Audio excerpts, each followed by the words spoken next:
प्रवरति कः कदा सदाशिवं भजाम्यहं कदा निलिम्पनिर्झरि निकुञ्जकोटरे वसन् विमुक्तदुर्मती सदा शिरस्तमञ्जलिं वहन् विलोललोललोचनो ललामभाललग्नकः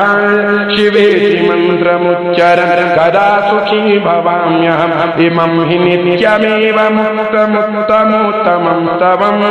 पठन् स्मरन् ब्रुवन्नरो विशुद्धिमेति सन्ततं हरे गुरौ सुभक्तिमाशु याति नान्यथा गतिम् विमोहनं हि देहिनां सुशङ्करस्य चिन्तनं सुशङ्करस्य चिन्तनं सुशङ्करस्य चिन्तनम् पूजावसान समये दशवक्त्रगीतम् यः शम्भुपूजन परम् पठति प्रदोषे तस्य स्थिरां रथगजेन्द्रतुरङ्गयुक्तां लक्ष्मीं सदैव सुमुखीं प्रददाति शम्भुः। अनेनाकृतेन अद्य दिने